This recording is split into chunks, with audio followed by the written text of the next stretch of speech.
अपनाया होता, आज हम शारीरिक रूप से मानसिक रूप से बीमार न होते।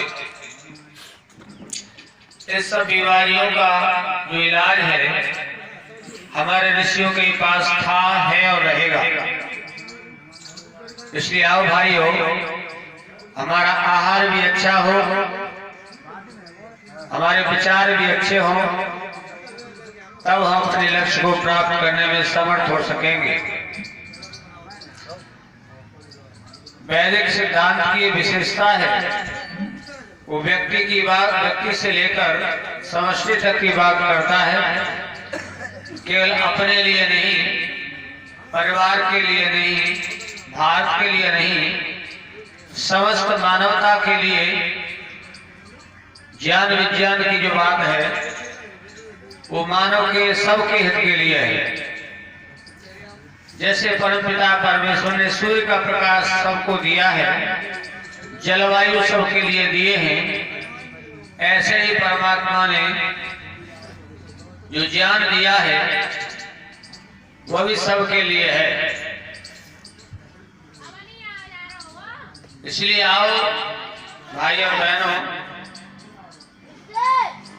किस प्रकार से मानव को मानव बनाने की जो विधि है वह कुंजी भी हमारे हाथ से छूट गई। हमारे भारत के गृह मंत्री ने रामलीला मैदान में एक बार कहा था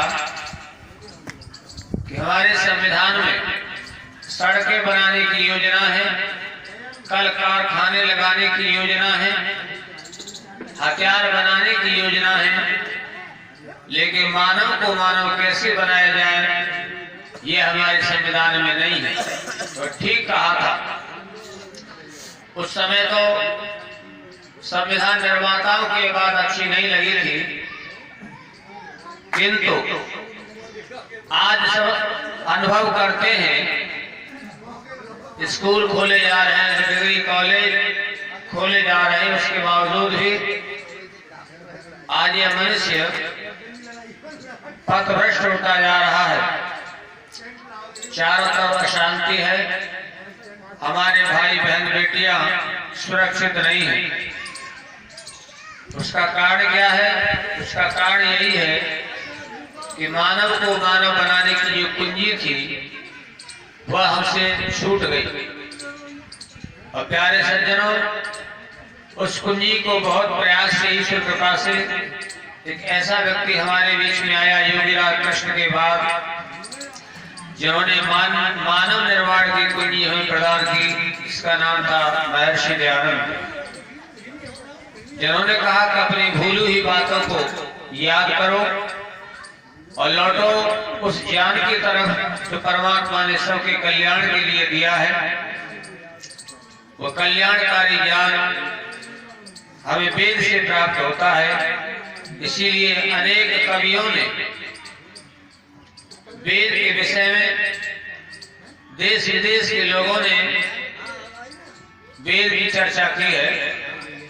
इसलिए संत गोस्वामी तुलसीदास जी महाराज ने कहा कि चले कुपंत वेद छाड़े, कपट कलेवल भाड़े, वर्ण आश्रम निज धर्म निरत, वेद पथ लोग चले सदा पावे, सुखे नहीं भय सुख न रोग। इस समाज को किस प्रकार से संस्कारित करके और अपने परम उद्देश्य रचा मोक्ष को प्राप्त किया जा सकता है, यह सारा ज्ञान विज्ञान परमात्मा ने सृष्टि सर्ग के आरंभ में ऋषियों के माध्यम से हमें प्रदान किया। उसी की चर्चा बिना किसी भेदभाव के आपके इस धौरेरा गांव में अपने विद्वानों के द्वारा 3 दिन से यहाँ सत्संग का कार्यक्रम चल रहा है, भजनों के माध्यम से, संगीत के माध्यम से।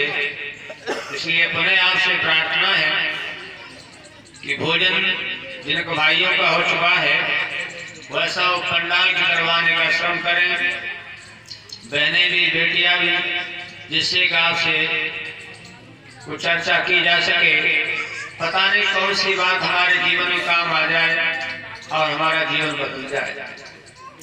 अनेक ऐसे उदाहरण हैं कि व्यक्ति के संपर्क में आने से जीवन बदल गए और समाज राष्ट्र का बहुत काम किया, जैसे पंडित लेखराम, स्वामी श्रद्धानंद आदि अनेक प्रकार ऐसे महापुरुष हुए, राम प्रसाद बिस्मिल, पता नहीं कितने हुए जिन्होंने अपने संतों के महात्माओं का संपर्क, उनका दर्शन उपदेश करके अपने जीवन को सुंदर बनाया और समाज राष्ट्र के लिए अपनी आहुति देकर स्वयं अपने रास्ते पर, अपने गंतव्य पर चले गए और दूसरों को रास्ता दे गए। आओ पुनः फिर आपसे प्रार्थना है, थोड़ा सा आलस्य प्रवाह छोड़ के पंडाल में आए, अपने विचार सुने। धन्यवाद।